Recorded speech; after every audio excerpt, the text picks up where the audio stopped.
a los paneles previstos para esta mañana. Una inauguración que marcó expresiones profundas, analíticas, expresivas de parte del señor secretario general de nuestra organización, de parte de la señora Fátima da Silva, una destacada educadora latinoamericana, con quien vamos a compartir a continuación este primer panel. Ya el compañero Lázaro Rojas estará presentando a nuestros distinguidos. De hecho, don Luis Ramírez es un gran referente de la educación paraguaya, un hombre a quien da gusto escucharlo, hemos escuchado en varios congresos, porque es comunicador social y conoce bastante de lo que es la educación, así como todos nosotros. Estará dando seguramente la visión que él protagoniza desde Juntos por la Educación. La señora Fátima da Silva, desde el Brasil, vicepresidenta de la IE, secretaria de Relaciones de la CNTE Brasil. Pero en mayores detalles estará presentando nuestro querido compañero, representante de esta organización del segundo Congreso Educativo, Unión Nacional de Educadores, Sindicato Nacional, un histórico dirigente de la UNE, fue secretario general de esta organización, es licenciado en Ciencias de la Comunicación, a punto de ser doctor en Historia, también tiene curso de posgrado de referencia en cuanto a educación a distancia también, así es que sin mayores presentaciones lo conocemos al destacado dirigente, don Lázaro Rojas, a quien decimos muy buenos días y toma a partir de este instante la presentación de este panel.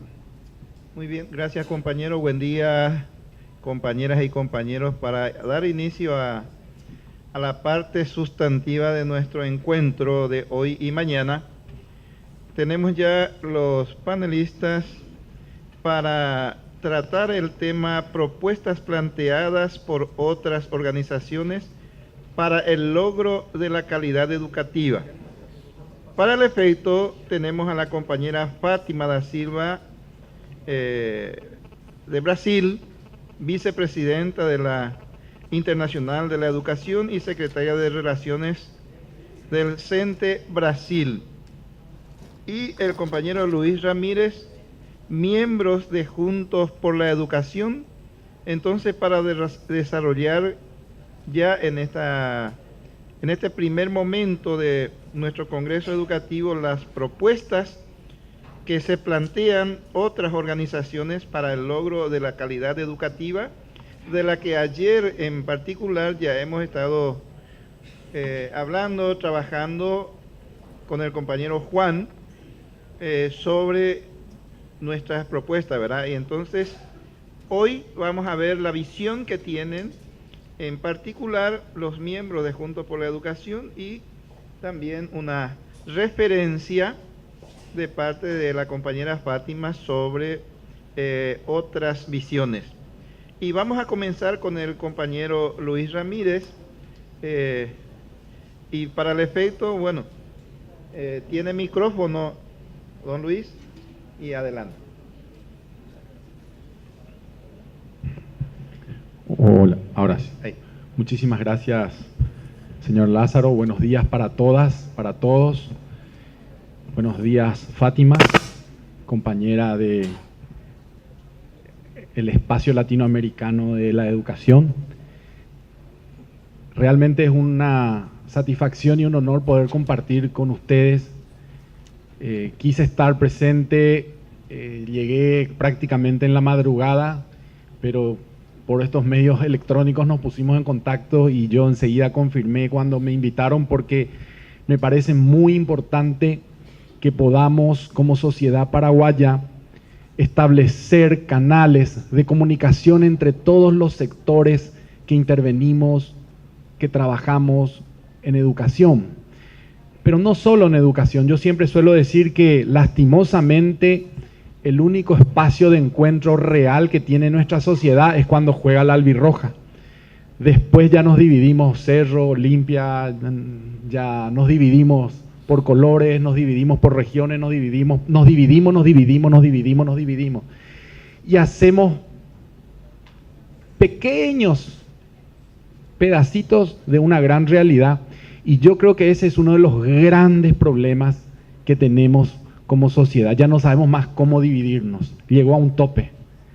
Ya no hay más para dividir. Ahora tenemos que sumar. Y para sumar se necesitan acciones diferentes que para dividir. Tiene que ver mucho con nuestra cultura también, donde los paraguayos somos muy especiales, somos muy emotivos. Cuando los paraguayos nos pichamos, decimos, en términos locales, nos enojamos y nos vamos nomás. Nos vamos, se va, se enoja y ya cuando no le gusta algo, se va.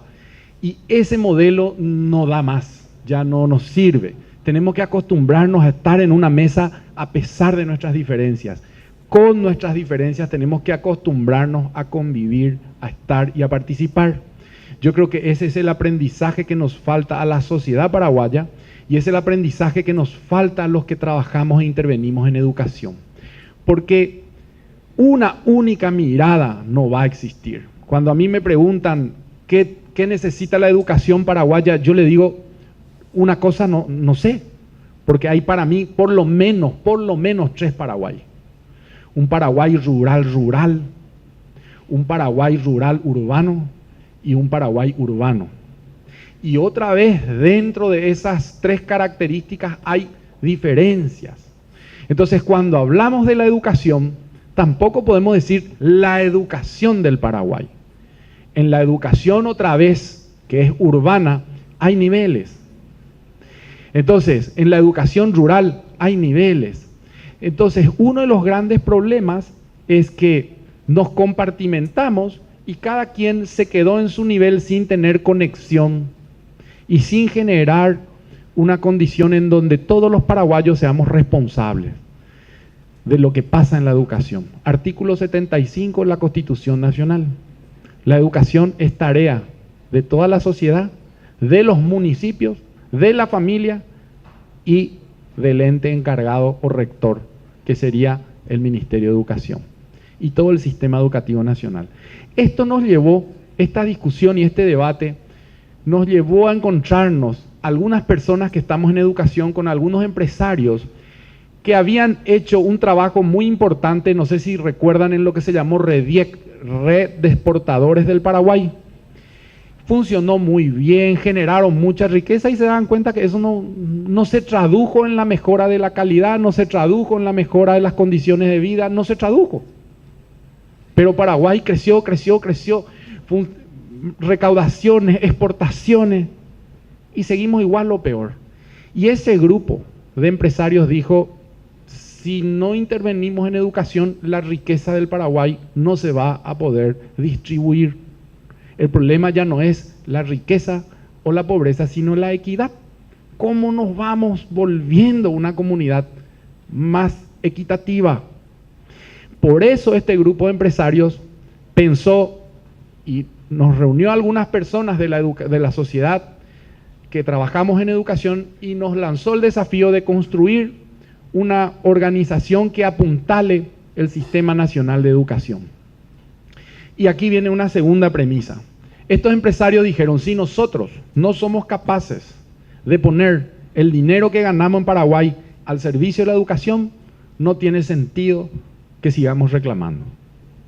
Y esta es una organización que vive exclusivamente de los recursos que ponen los empresarios. No vive de recursos del Estado, no vive de recursos que puedan ser sacados de cualquier otro esquema. Es dinero de los empresarios. Esas fueron las premisas con las que nació Juntos por la Educación y con las que empezamos a trabajar cuál es la mirada, porque también habíamos visto y tuvimos la experiencia de que las organizaciones de la sociedad civil no tenían escala, no tienen escala. Cuando una organización hace muy bien cualquier tarea, pueden ser matemáticas, y el ministerio le dice, bueno, ahora vení para 8.000 escuelas, apenas puede atender 100, con calidad. Entonces las organizaciones de la sociedad civil cumplen también un trabajo en un ámbito muy pequeño, muy particular. Entonces si avanzamos con la presentación, por favor, nosotros veíamos que 46% de los habitantes de la República del Paraguay es menor de 20 años. Avanzamos, por favor. Y que esta es la realidad. De 100, solo 29 van a culminar sus estudios. Ahora avanzó un poquitito, 30, 31 según algún sector. Pero estamos hablando solamente de un aumento en la cobertura y hoy tenemos que hablar ya de la calidad. Pero es una cifra interesante, es una cifra que indica una cierta evolución en el proceso educativo, pero que todavía necesitamos más porque es muy escaso, muy bajo el número de chicos que terminan. Y fíjense, en las últimas pruebas, Paraguay ocupaba, cuando hicimos esta presentación, el lugar número 14 de 17, hoy creo que ya estamos 17. ¿Por qué? Porque hay países que estaban como Ecuador, como Guatemala, que han hecho avances muy rápidos, muy grandes, y se han colocado mejor. Si bien en términos relativos nosotros estamos abajo, el Paraguay ha crecido mucho en algunos indicadores, solo que no son suficientes porque los otros países crecieron más, lo cual esto del ranking es medio sesgado. Particularmente yo no creo que la educación tenga que medirse en ranking y voy a decir brevemente por qué. ¿Qué es lo que mide una prueba? Mide instrumentales, matemáticas, lengua, ¿verdad? Y hay cuestiones que son esenciales en la educación que nunca van a ser medidas en una prueba, que es toda la parte humana, la ética, que es lo que yo planteo necesitamos para salir adelante. No quiere decir que no tengamos que leer y escribir, pero los rankings a veces dejan afuera la esencia de la educación, que es formar seres humanos. No solamente personas que puedan ser preparadas para cumplir un trabajo. Entonces hay que tener cuidado con los rankings, pero esto es lo que hay. Paraguay está ahí en un lugar no muy agradable en esta escala. Entonces, ¿quiénes somos? Somos un movimiento conformado por empresarios y algunas organizaciones de la sociedad civil cuya meta es fortalecer el Sistema Nacional de Educación, no realizar pequeños proyectos. Para eso están otras organizaciones de la sociedad civil. Quiere decir que este es un pool para que tengan una mirada rápida de las empresas que apoyan y que colaboran con Juntos por la Educación. Casi todos los medios de prensa, los medios de comunicación, radiales, escritos, televisivos. Avanzamos, por favor. Y pensamos nosotros que el Sistema Nacional de Educación, por eso decimos, ni siquiera es solo el ministerio. El Sistema Nacional de Educación es más que el Ministerio de Educación, porque la educación también depende de leyes, también tiene un contacto con el legislativo, también tiene una fuerte presencia en los municipios, una fuerte presencia en las gobernaciones, una fuerte presencia en las familias. Entonces, el sistema de educación es el que nosotros tenemos interés y esa es nuestra misión, potenciar el sistema. Dentro del sistema tenemos que, esta es la estructura pública de educación, donde hay 8.300 escuelas, 76.000 maestros, 14.000 funcionarios, 2.400 colegios. Un poquito más, un poquito menos, estas son las cifras de nuestro país a nivel público. Aquí no está todo lo que es la educación privada, que también merece un punto de análisis, y un punto de análisis muy interesante.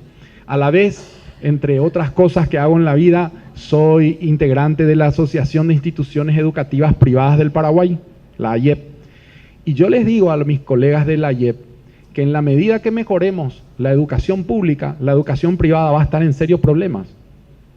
Porque toda esa educación privada que hoy es muy parecida a la escuela pública, es más, hay profesionales, muchos de ustedes enseñan en el privado y en el público.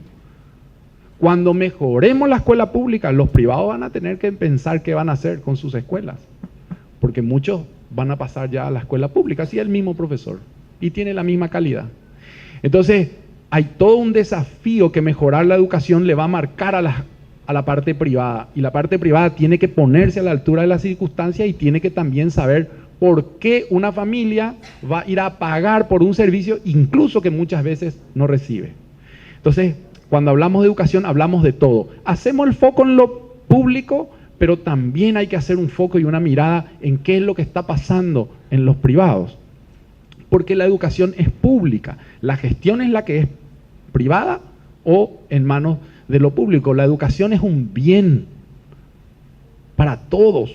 La educación es un derecho que tenemos todos los seres humanos del mundo. Entonces, cuando tenemos el enfoque de derecho, la educación es un bien público que puede ser desarrollado por manos privadas o puede ser desarrollado por manos públicas. Hay países que han privatizado su educación. Hay países que le han entregado a lo privado la educación nacional.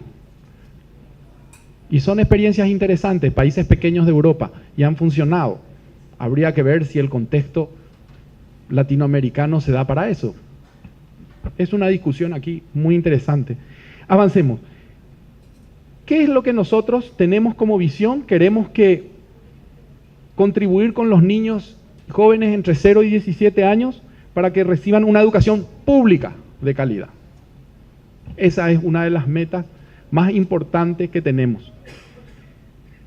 Esta es una foto para mostrar que cuando pensamos en educación, muchas veces no pensamos en los cimientos, en qué es lo que hace que un edificio se sostenga. Nosotros como Juntos por la Educación queremos pensar en cuáles son esas cuestiones que son estructurales, que son fundamentales para que después el edificio se sostenga. Entonces dividimos la tarea en cuestiones estructurales y cuestiones más concretas, porque también habría que dar un espacio para desarrollar causa nacional y para que las empresas comiencen su labor en su casa. Empezamos preguntándoles cuántos de sus empleados terminaron la escuela. Y así empezamos a desarrollar movimiento de responsabilidad social al interior de estas escuelas en educación para instalar la idea de causa nacional. Entonces nos vamos a referir primero a lo que se ve, no se ve, para después referirnos a lo que se ve. Muchas veces yo siento que los reclamos, incluso en los últimos tiempos, los reclamos están en lo que se ve. Pero para modificar realmente la educación y hacer grandes transformaciones, los movimientos se tienen que hacer en lugares que no se ven. Voy a poner algunos ejemplos, avanzamos. Así nosotros generamos una relación directa con el Ministerio de Educación, en donde conformamos y lo que ofrecemos, avanzamos por favor, también con otras organizaciones, pero fundamentalmente, avanzamos por favor, lo que hicimos fue poner capacitación y poner capacidad técnica que muchas veces por algún motivo o por el estilo de funcionamiento del Estado el Ministerio no podía tener. Y se conformaron unas mesas de trabajo para hacer un análisis de las cuestiones estructurales. ¿Cuáles son aquellas cuestiones que inciden profundamente? Y se generó una propuesta para la agenda educativa. Una propuesta.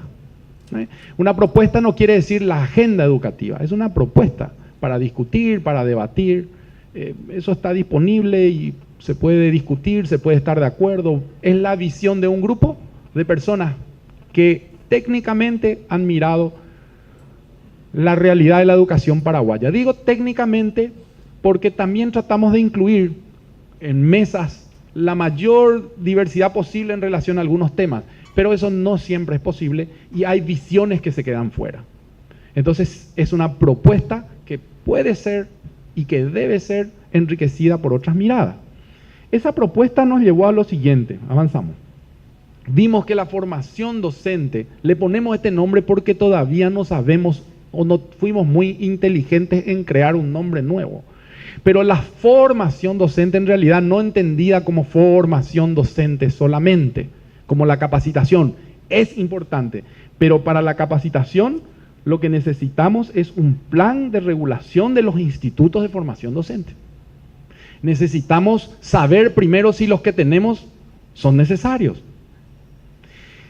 si responden a las necesidades regionales y a partir de ahí si están equipados, si tienen el equipamiento humano necesario, si ese equipamiento humano necesario tiene las condiciones para desarrollar el trabajo, etcétera, etcétera, etcétera.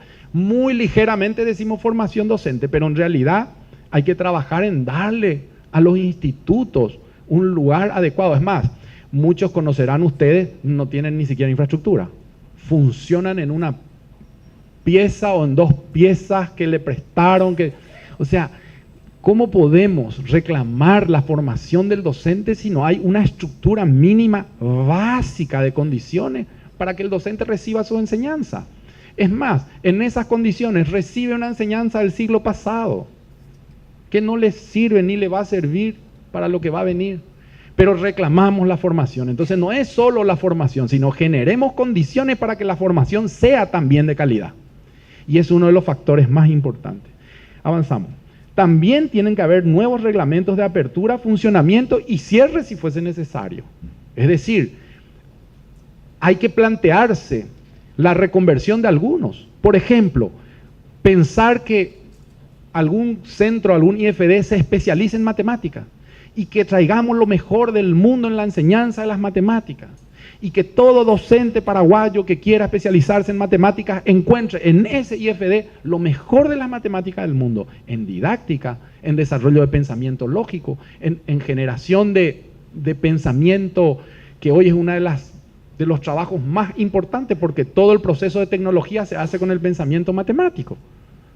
Entonces, que el docente esté preparado para entender y para desarrollar ese pensamiento es fundamental. Pero ¿dónde se va a hacer eso si no hay un centro o un instituto especializado? Es muy difícil. Esos institutos generalistas son necesarios e importantes, pero no son suficientes. Necesitamos la especificidad, necesitamos institutos especializados en lengua. Paraguay tiene que enseñar el español como segunda lengua en muchos lugares. Y la enseñanza de la segunda lengua es un proceso absolutamente diferente.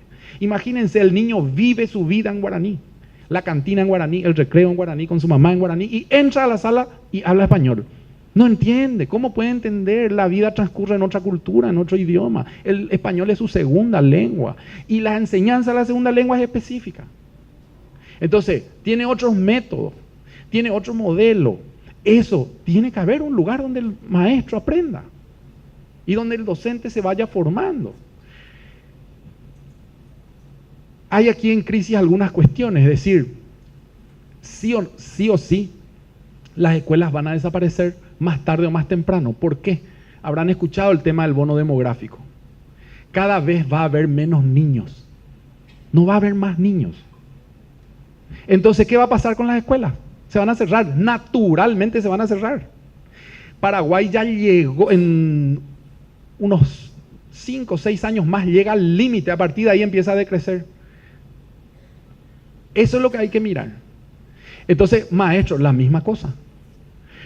Hay lugares donde están saturados, pero hay lugares donde no hay. Entonces hay que reconvertir la función del docente. Y tenemos que armar con los 70.000 que están, decir, bueno, ¿cuántos se jubilan? ¿Cuántos pueden hacer esto? ¿Cuántos se reconvierten? ¿Cuántos trabajan para...?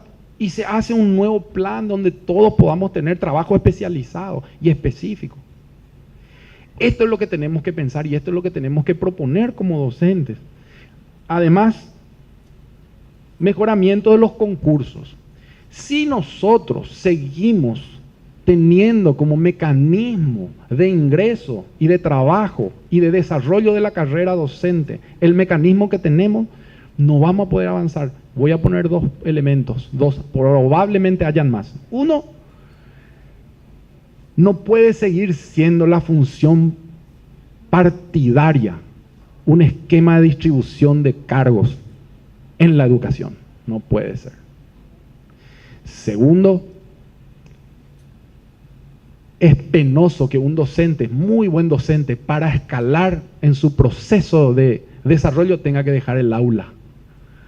Porque como docente no tiene posibilidad de crecer económicamente.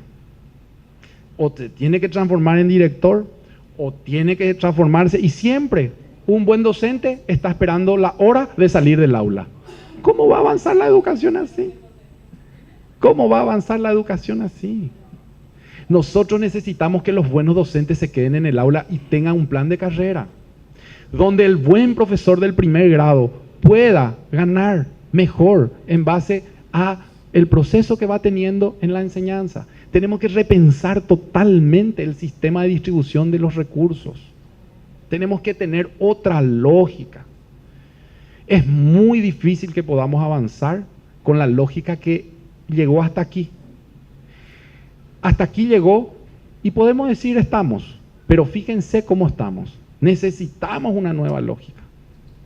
Y esta nueva lógica se va a imponer no porque yo diga, se va a imponer no porque un grupo de la sociedad civil diga, se va a imponer porque es el proceso del tiempo, es el paso del tiempo.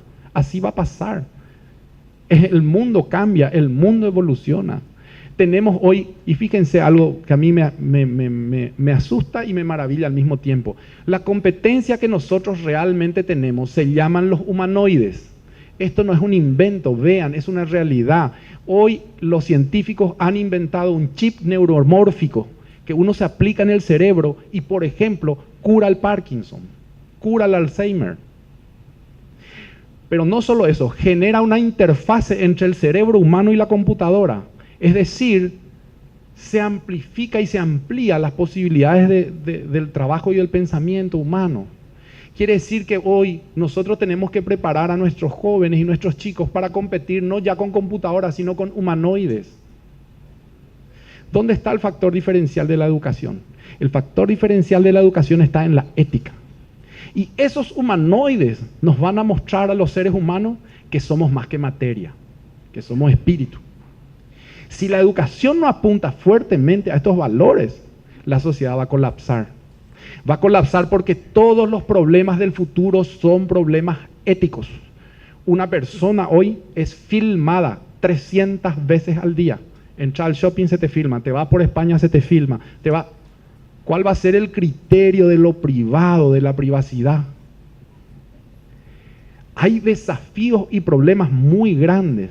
La temperatura está subiendo en el mundo y si sube entre 2 y 4 grados, va a hacer que las aguas suban hasta 88 centímetros, con lo cual quiere decir que grandes países van a desaparecer.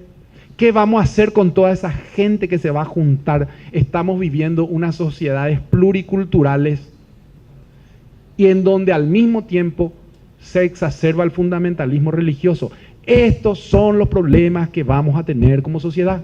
No vamos a poder seguir mirando los criterios muy caseros. O entendemos el mundo que nos va a tocar vivir y nos planteamos situaciones para llegar ahí, o el mundo va a tener serios problemas de existencia. Porque si la ética no prima, el mundo puede literalmente desaparecer. Desaparecer. Entonces, esta es la función y la labor que tenemos que tratar de recuperar y de devolverle a la educación para ser verdaderos maestros. Entonces nosotros decimos que tenemos que pensar entre todos estas reglas para el nuevo tiempo. No nuevas reglas porque arbitrariamente a alguien se le ocurrió, no. ¿Cuáles son las reglas que el nuevo tiempo? Imagínense, yo cuando le comenté a mi familia que iba a ser psicólogo, fue un caos. Me llamó mi abuelo, me habló, me dijo, vos sos un chico inteligente, ¿cómo podés ser psicólogo? ¿Verdad? Y a partir de ahí empecé a tener menos privilegios que mis primos y mis hermanos que seguían otras carreras de más estatus. Imagínense cuando iba a ser maestro. Y vengo de una familia, de parte de mi madre, donde mi abuela fue directora de escuela pública y mi madre fue la iniciadora, una de las iniciadoras de todo el movimiento de la escuela temprana. Entonces, desde que nací en una escuela. Mi casa era un jardín de infantes. Y con todo y eso, tuve que soportar muchísima presión social para desarrollar lo que yo sentía que tenía que hacer. ¿Por qué cuento esta anécdota? Porque el mundo evoluciona. Si yo le hacía caso a ese grupo de gente, de mis familiares, y no desarrollaba lo que yo traía, entonces no sé lo que pasaría. Pero ellos no vieron el futuro, miraron para atrás, con cariño, con amor, con todo, pero miraban para atrás, no miraron para adelante, no se daban cuenta de lo que venía. Entonces, cuando educamos, no podemos mirar para atrás, tenemos que mirar para adelante. Nosotros tenemos que entender lo que el mundo nos está presentando, nosotros tenemos que entender hacia dónde está yendo la humanidad, porque si no, nuestras propuestas no van a servir y nos vamos a quedar fuera. Este mundo que viene es todavía mucho más agresivo que el que nos tocó vivir. Entonces va a dejar mucha más gente fuera y se va a aumentar la inequidad. Ese es el peligro que tenemos de seguir haciendo las cosas como antes. Avanzamos. Esto también está dicho, solo que ahí hay que agregar algo. Cuando hablamos de docentes no tenemos que hablar, se habla solo del maestro de escuela. No. Hay que hablar del director y hay que hablar del supervisor. Tienen que estar formados y capacitados para entender este nuevo tiempo y esta nueva escuela. A veces el docente está muy preparado, muy desarrollado y se encuentra con una estructura desde su director. Ni les quiero contar cuando tenemos que presentar los resultados de nuestra escuela a un supervisor, que no tiene la idea pedagógica. Porque en realidad no tiene luego la idea. Porque está ahí por otro motivo. Esto es lo que tenemos que cuidar muchísimo. Si no, es difícil avanzar. Tenemos que incluir en nuestro imaginario los docentes, sí, directores y supervisores, el que va a entrar. Ustedes se imaginan, yo siempre digo esto, es muy difícil que le tengamos que hacer una intervención quirúrgica a Fátima y está ya en el quirófano ella y el profesor dice, el médico dice, un ratito voy a salir, y le llama a un enfermero ahí, vení, ¿puedo suplirme un rato? Imposible, eso es impensado. Ni un ingeniero, ni un arquitecto, en docencia sí, pasa eso. Vení, atenderle a los chicos. Es algo tan delicado o más delicado que una intervención quirúrgica, porque estamos haciendo un surcido invisible en el alma, en el espíritu, en el pensamiento de ese niño. No podemos, es más delicado que un quirófano. Entonces, ¿por qué en educación nos permitimos esto? ¿Por qué puede venir con cualquier criterio, cualquiera, a ocupar una situación o un cargo que tiene preponderancia para la sociedad? Tenemos que insistir en que la gente que esté ahí, y yo no digo que no pueda militar políticamente, puede hacer lo que quiera, pero donde está y si está ahí, tiene que ser porque además, y por sobre todo, tiene capacitación, entiende lo que hace, es un experto, es un buen cirujano. Avanzamos. Nosotros aparte, para desarrollar el modelo, elegimos un departamento que se llama Cazapá, y lo elegimos porque es el más pobre de la República del Paraguay. Nosotros dijimos, cualquier experiencia que se haga, se hace en Cazapá y tiene suceso, va a ser más fácil de reproducir. Entonces, estas cosas que decimos, también tenemos un modelo que se está implementando en Cazapá, en ese departamento. Avanzamos. Pensamos que la otra mirada que tenemos que tener es sobre el currículum. Avanzamos. Y en ese sentido, hemos establecido un programa de consulta nacional en el ámbito que nos toca a los gremios de la producción y a los gremios vinculados a las empresas para saber qué es lo que se necesita o cuáles son las habilidades que se necesita para desarrollar en el mundo del trabajo.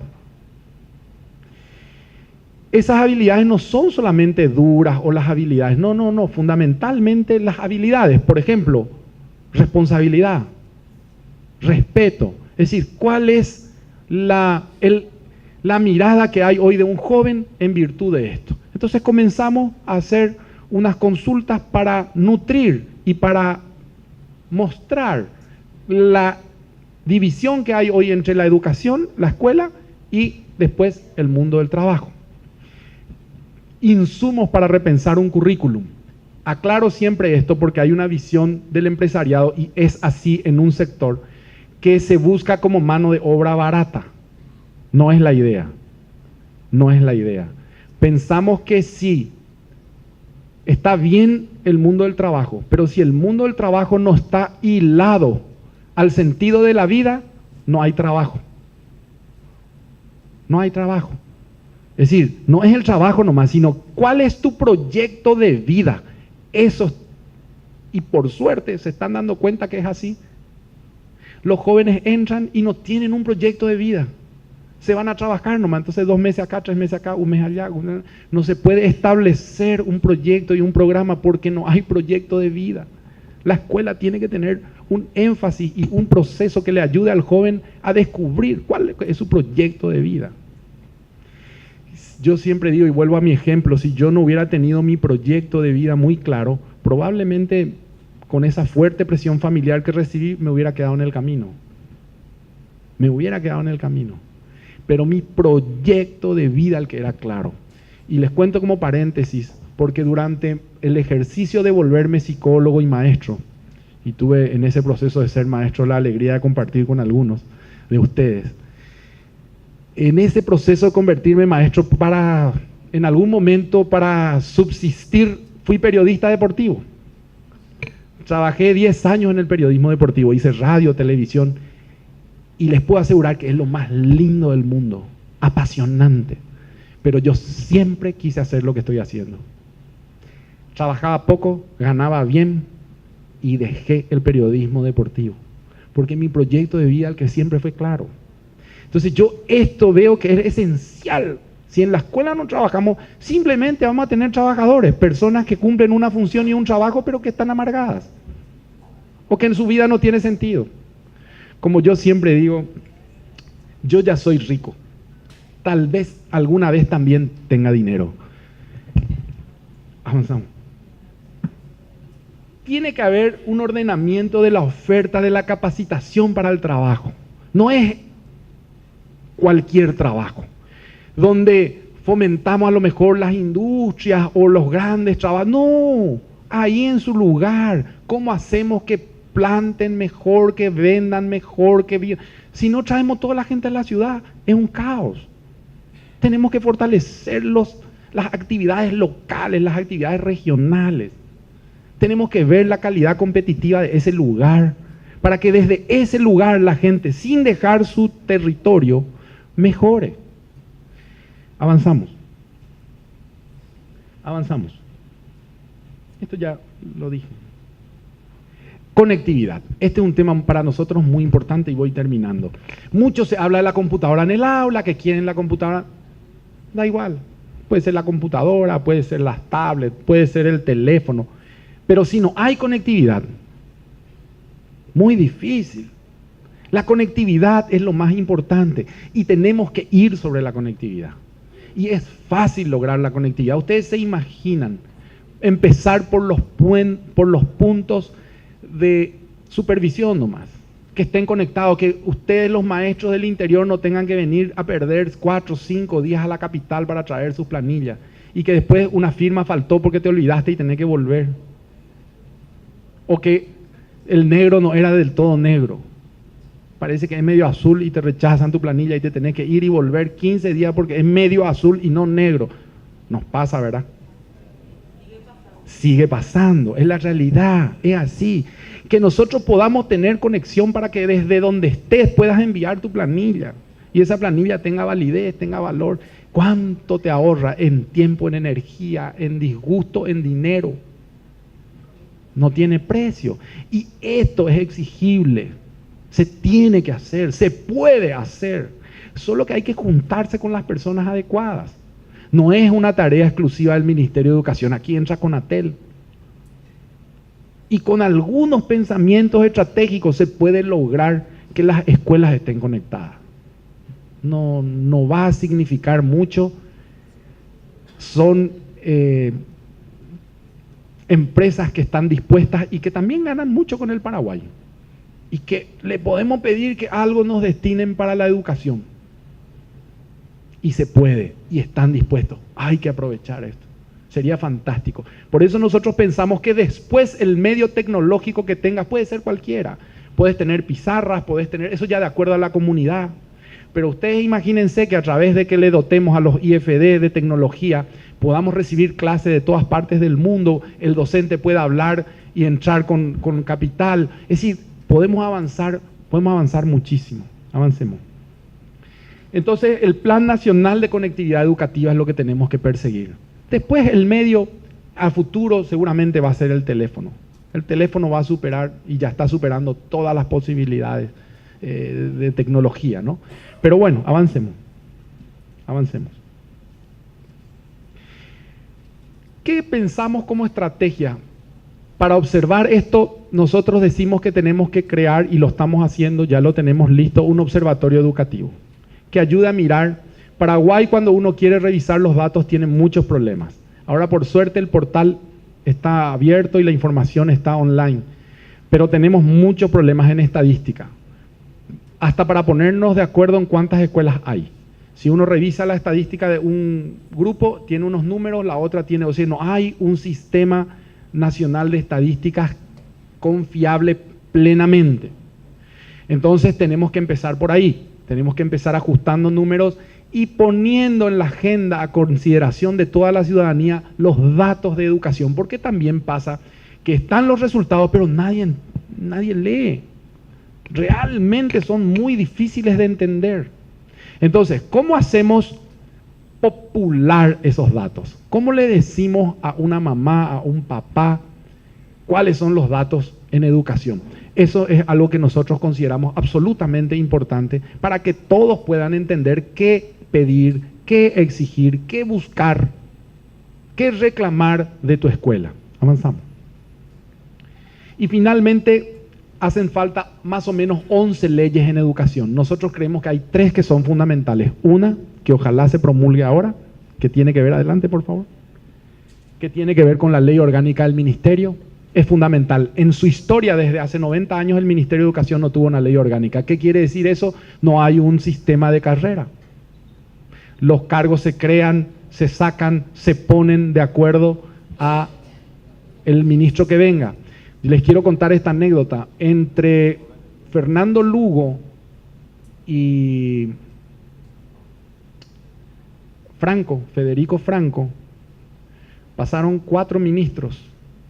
En ese periodo, desde el ingreso de Fernando Lugo hasta la salida de Federico Franco, había 126 direcciones generales. Ustedes se imaginan una empresa con 126 direcciones generales.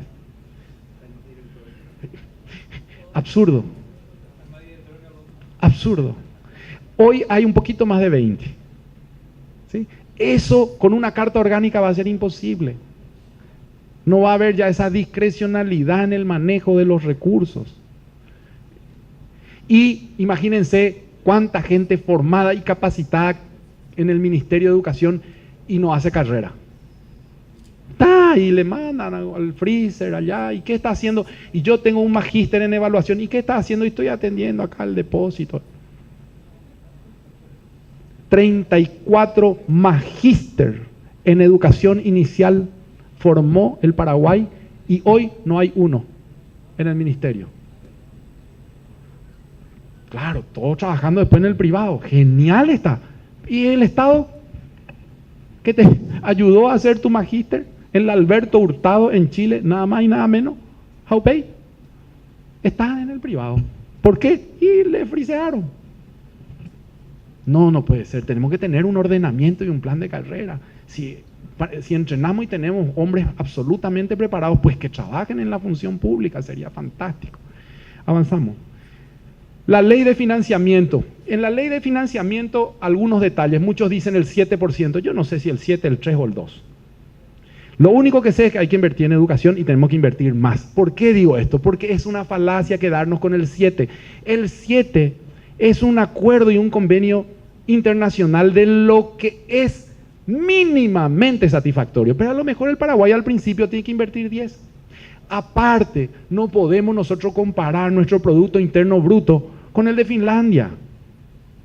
Por decir, en la repartición, en Finlandia, voy a poner cualquier cifra, está por los $20.000 per cápita y en Paraguay por los 400. El 7% de 40.000 y el 7% de 400. Es decir, tenemos que pensar un poquito cuando vamos a hablar de la ley de financiamiento de la educación y no tirar nomás reclamos, que llegue al 7%. Y puede ser bueno o puede ser muy malo.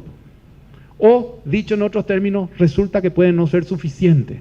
Entonces lo que tenemos que tener es una ley que ate la inversión a resultados. Resultados, por ejemplo, en la formación y en la capacitación de los docentes, supervisores, directores, es decir, inversión educativa es lo que nosotros tenemos que tener. Y una ley que financie la inversión educativa, no esos eslogan. Coste que trabajamos mucho con Fátima a nivel de las metas 2021 y ahí hay un requerimiento del 7% porque es lo mínimo que en los países de América Latina vimos que es necesario invertir para crecer, lo mínimo.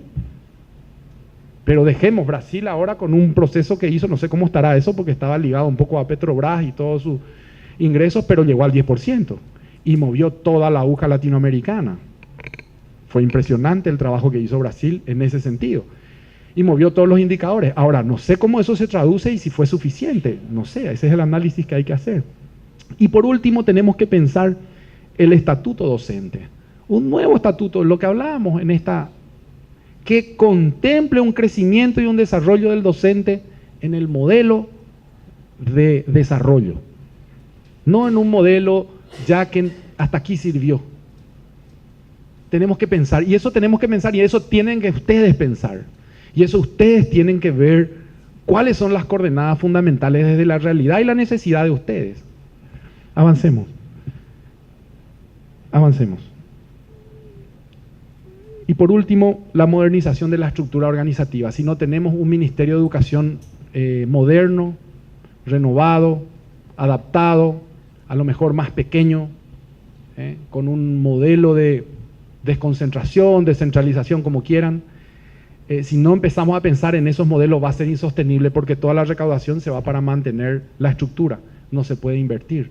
¿Qué podemos hacer con un 90% del recurso destinado a la estructura? Y yo entiendo que educación es servicio, es decir, siempre va a haber mucho en salario porque es servicio, pero si no tenemos margen para el resto va a ser difícil. Entonces tenemos que tener una estructura ministerial más eficiente, más organizada, y ese es uno de los puntos claves para poder pedir también más recursos. Si no, más recursos va a hacer crecer, simplemente va a alimentar un monstruo y no vamos a tener resultados. Ya terminando, avanzamos por favor. Avanzamos, uno más.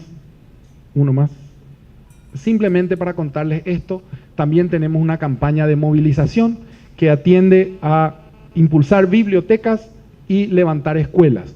Hemos recibido donaciones de muchas editoriales, hemos repartido más de 100.000 libros, hemos beneficiado a más de 105 escuelas, se han beneficiado más de 20.000 maestros en esto que es 20.000 niños, en esto que es un programa también de responsabilidad social. Pero más allá de esos números, lo que nos parece interesante es que al interior de las empresas empiecen a entender que la educación es importante y que tienen que empezar con sus empleados y que tienen que empezar con la escuela que está en su zona y que tienen que ocuparse y preocuparse por la escuela que está ahí a unos metros o a unos pasos de la industria que le va muy bien y que va muy exitosa, pero su comunidad se queda pobre.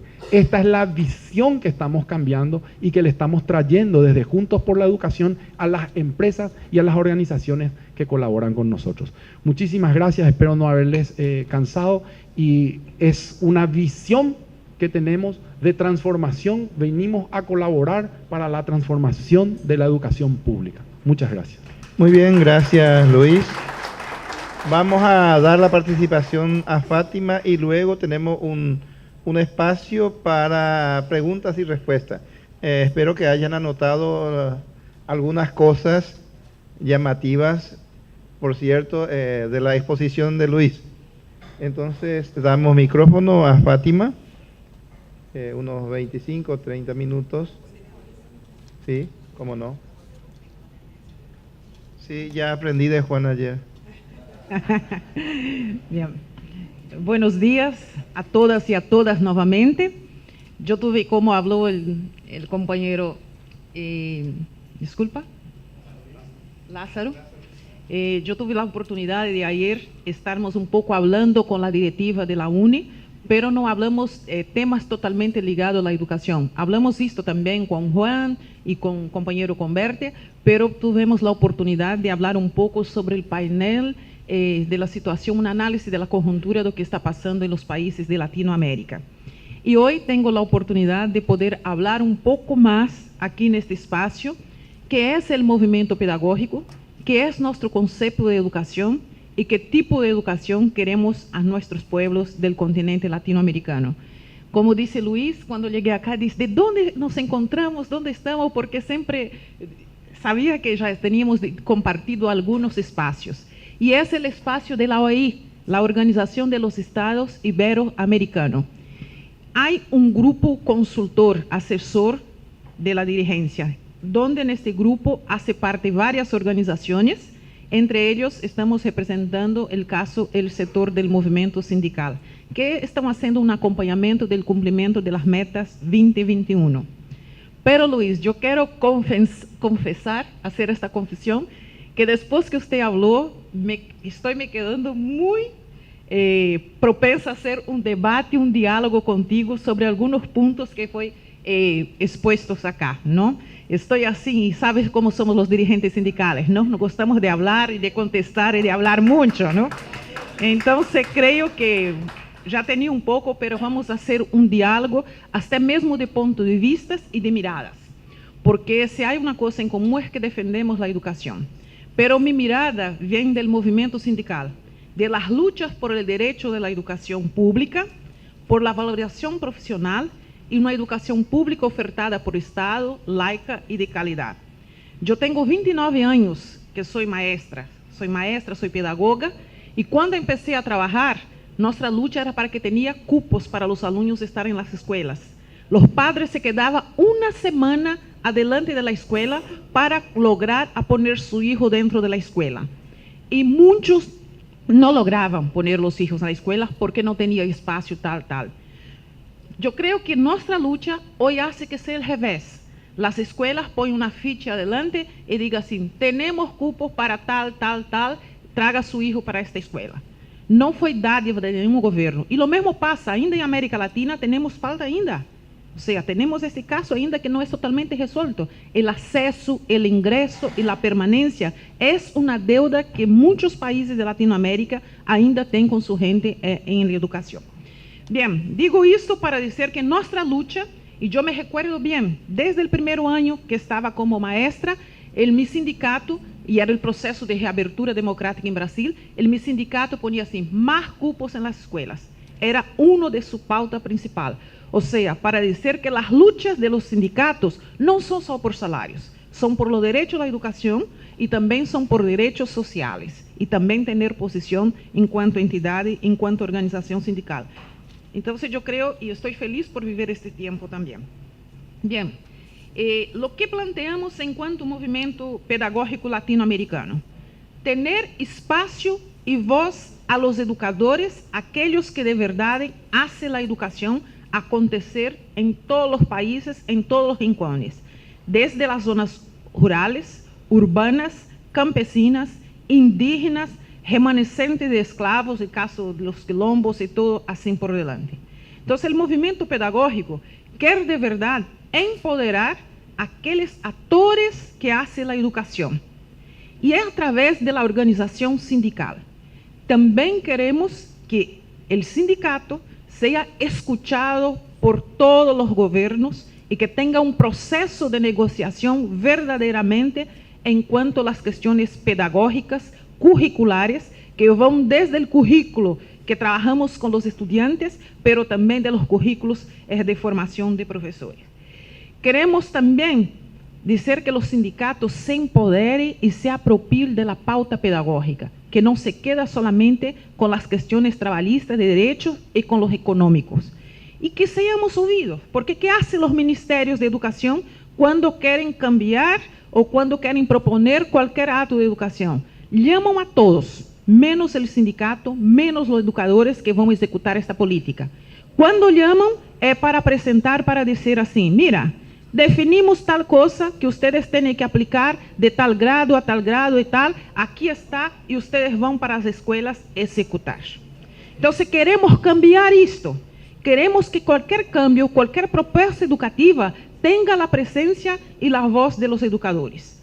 Pero para isto também temos que nos calificar, termos proposta e não ser só do contra. Ser contra, dizer porque somos contra e mostrar nossa proposta. E com certeza, ele é muito melhor do que aquelas que são hechas por grandes expertos em educação, que nunca entraram na classe, pero que vendem seus planos muito bem a todos os ministérios. E não estou dizendo de todos os países, não somente de todos os países de América Latina. E nesse sentido, entendemos que para os próximos 15 anos, temos 3 pontos em educação que vão ser fundamentais e que vai ser o grande debate em todo o mundo. Hago referência à última conferência da UNESCO que aconteceu em Coreia do Sul, em la cidade de Incheon. Esta conferência e as conferências da UNESCO também marcam pauta de aquilo que os governos vão encaminhar e daquilo que vão ser discutido e aquilo que vai ser hecho, ou seja, dá o norte para os países que fazem parte. E todos os países de Latinoamérica estavam juntos. Bem, ¿qué va a ser el concepto que vamos a discutir mucho? La cuestión de calidad. Calidad educativa. Y todos somos por la calidad. No hay ninguno que es contra la calidad. Pero ¿qué tipo de calidad estamos discutiendo? ¿Una calidad que atiende solamente las reglas y la necesidad del mercado? ¿Una calidad que es para formar mano de obra barata a las grandes industrias de los países? ¿Una calidad que es para formar, para no pensar, para no cuestionar? ¿Qué tipo de calidad estamos hablando? Entonces, el concepto de calidad está en disputa. Y este concepto de calidad que tenemos no es mismo el nuestro del movimiento sindical, no es de los gobiernos y tampoco de los empresarios. Son conceptos totalmente distintos. Y la cuestión humanística está totalmente afuera de este concepto de manos de obras empresarial. Mira, el otro punto que va a venir con mucha fuerza en todos los países es la cuestión de la avaliación. Hoy ya hay un sistema muy acertado, muy arreglado del proceso de avaliación de alumnos, de estudiantes, que es grandes máquinas. Cuando aplicamos una provita allá a nuestros alumnos, pensamos que es una cosa inocente, tal, que estoy cumpliendo mi función como maestra, como profesora y tal, tal. No, por detrás de esto está una máquina de billones de dólares, hechos por grandes corporaciones, financiada por organismos internacionales, como el caso, vamos a citar aquí, el Banco Mundial. Y por trás de esas grandes empresas, tem grandes consultores, grandes nombres, que muchas veces son ligados a los ministerios de educación de los países nuestros, o entonces son ex-ministros, ex-diputados y todo. Y esta maquinaria está a servicio para decir o qué, nos ranquear entre los pobres y entre los ricos. Y sin ranquear las condiciones que tenemos de trabajo y también las condiciones de vida, las condiciones de ingreso. PISA es un ejemplo de eso, que avalia iguales los desiguales. Y más, y la OCDE, para decir que está atendiendo el planteo, el reclamo del movimiento sindical, ahora va a aplicar pruebas de dos estándares, una para los pobres y otra para los ricos, para nos ranquear más ainda, entre los pobres quien es más pobre y entre los ricos quien es mejor entre los ricos. O sea, PISA siempre para decir que Finlandia está en primero y que nosotros estamos en los últimos. Y que también que medición de avaliación a esto. Y más, la empresa que va a hacer los dos próximos procesos de PISA se llama Pearson, y que debe ya estar en Paraguay porque ya está en Brasil. Pearson tem 60% del comercio privado mundial. Y va a ser lo que va a aplicar las dos próximas pruebas. Y hay conflictos de interés ahí, porque están adentro, definen lo que van a hacer y ganan este grande negocio. Ahora ya viene un proceso de avaliación a los maestros. Y ven basado nisto, que si los alumnos van mal, es porque los maestros son mal, y porque los maestros no saben y no enseñan bien, entonces por eso tenemos que aplicar un fuerte proceso de avaliación y más, reter los buenos, intentar mejorar los medianos y descartar aquellos que no están a altura y así por delante. Y esto sin contar con un total menosprecio, y no vamos aquí a decir detalles, ¿no? Entonces, y más, el otro punto, la cuestión de la formación. ¿Qué tipo de formación que está ligado un poco también con la cuestión de la calidad? En esta conferencia, el documento que fue discutido madrugada adentro por altos nombres de nuestros países, de los ministerios, también del Ministerio de Relaciones Exteriores, por grandes nombres, tuve dos parágrafos que fue de grande debate. Uno fue cuál era el indicativo de presupuesto que los gobiernos debían investir en educación. Y el debate es porque ellos no querían poner nada, nem como parámetro. Por fin se quedó 6%, y que sabemos que para nuestros países es insuficiente. Fue un debate de madrugada adentro. El otro fue el párrafo que dice de la profesión docente, que ellos no querían poner esta cuestión de la profesión docente que tiene que ser valorada y tal. Esto fue horas y horas de mucho debate. Tenemos que hacer un registro. Nesses espaços, la UNESCO diz que habla com a sociedade civil organizada. Sim, é verdade. Tem um fórum anterior, paralelo da sociedade civil organizada, de 99,9% compostas por ONGs. E de ONGs que representam a si solo, muitas vezes financiados por o próprio Banco Mundial e por a própria UNESCO, para dizer que consultam a sociedade civil com seus interesses. A voz das organizações sindicais que vão a contestar, que vão a dizer, é mínima adentro. Quem falou por la sociedade civil, em geral, a abertura foi uma ONG. A nossa voz da organização sindical para nossa presidenta mundial falar 3 minutos foi uma peleia de uma semana inteira com a conferência para que puder falar e expressar a voz de los trabajadores de la educação do mundo. Estou ponendo isto porque é isto que vai vir em debate. Mira, algunos dicen, ¿qué pasó en la conferencia de Tailandia? ¿Qué pasó en la conferencia de Jomtien? O sea, ustedes de aquí adelante van a escuchar mucho en los próximos años este documento de referencia por parte de nuestros gobiernos todos de América Latina.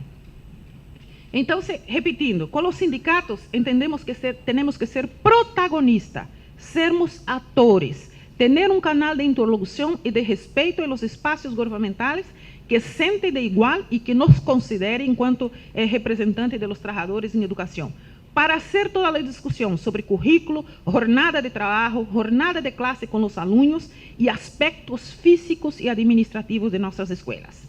E daí, nesse sentido, entendemos que se os governos hacen sus consultorias, la mejor consultoría es de la gente que hace la educación y el caso representado es por el sindicato, ¿no? Y que el sindicato deje de ser consultado para los medios de prensa y comunicación solamente para decir de la huelga y también para decir por qué está en huelga y que tenga una interlocución fuerte con la sociedad civil y con los dos, articulado con los dos actores principales de tener escuela y de tener educación y de tener nuestra profesión, que es la comunidad educativa, formada por nuestros alumnos, desde la guardería hasta la universidad, e por los padres e madres de família. Esta é a nossa aliança principal, porque este é nosso objeto profissional, é nosso objeto de direito e de luta, no sentido que se garantice. Então, o movimento pedagógico tem que articular com estes atores. E estes atores têm que ser atuantes no sentido de compartilhar de que tipo de educação que queremos, que tipo de educação que necessitamos e que tipo de educação vai enfrentar os desafios do ciclo próximo que estamos viviendo, el ciclo 21.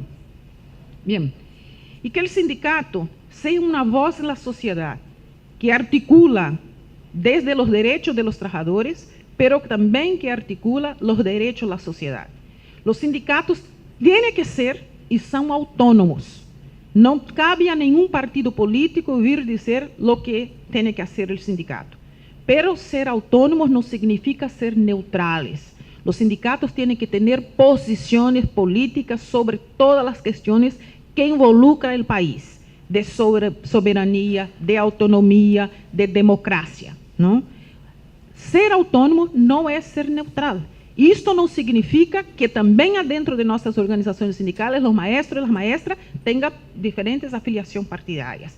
Pero el sindicato tiene que tener una postura ciudadana de derechos a su conjunto de la sociedad y no solamente tener solo las cuestiones corporativas. Pero el sindicato es hecho para defender las cuestiones corporativas. Y de ahí, Luis, yo quería dialogar un poco contigo de algunos puntos de vista que hasta podemos decir que tenemos en común. Con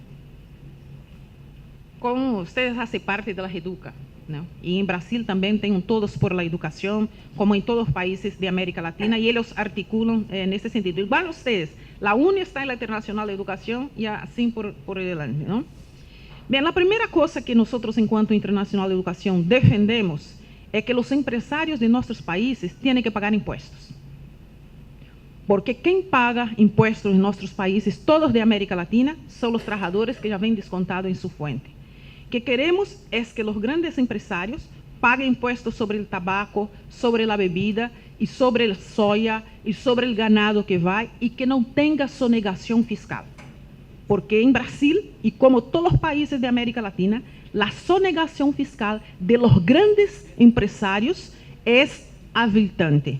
Porque si pagan e importam impostos, esses impostos são revertidos em quê? Em políticas sociais, são revertidos em bem de estados, e não como caridade de empresas donantes, a ser uma fundação para dizer que fazem caridade. Porque esta caridade que eles fazem é porque, na verdade, abatem os impostos. Então, nisto temos uma profunda diferença, não somente o movimento sindical de Latinoamérica, mas o movimento sindical do mundo, a ATAC, as tarjas justas e todas as centrales através da CSI. Então, isso se hace necessário. Também na conferência da Unesco, Jeffrey Sachs, o famoso economista, disse assim, mira, a educação necessita de um grande donante, como tem o fundo de SIDA, que é o caso de Bill Gates, Melinda Gates, tal. A resposta é a seguinte, não precisamos de grandes donantes, de grandes benfeitores da educação. Que necessitamos é que se pague imposto, porque entendemos que a educação tem que ser hecha por el Estado, não? É ser hecha por el Estado. E essa questão da sociedade civil. Em Brasil também tem todos por a educação. E daí vamos discutir a questão do público e do privado. Vivemos em uma sociedade capitalista e convivemos com esses dois. E dentro do capitalismo tem o público e o privado. E nós que estamos do setor público e somos de los sindicatos, não estamos em contra do setor privado. Não estamos em contra das universidades privadas, das escolas privadas, não. O que estamos em contra é deste setor privado ter acesso a recursos públicos para hacer seu negócio privado. E isto em América Latina e em todos os países é alvitante, é demasiado. ¿Sí? Ou seja, tem seu negócio privado, pero tem acesso a recursos públicos, através de beca, através de cedência de professores, não pagamento de impostos de los prédios e assim por delante. Um montão de coisas que a isto chamamos comercialização da educação. E em América Latina, em los países pobres, há forte processo de comercialização, pero também há forte processo de privatização. E nisto temos posição. Nossa conferência, nosso Congresso Mundial da Internacional de Educação, sacou uma resolução muito firme nesse sentido. E Luiz, quero dialogar muito fraternalmente contigo. O que passa em África, com as escolas de baixo custo, bancado por Pearson, o mesmo que hace as provas de PISA, que são chamadas as escolas de baixo custo. O governo passa as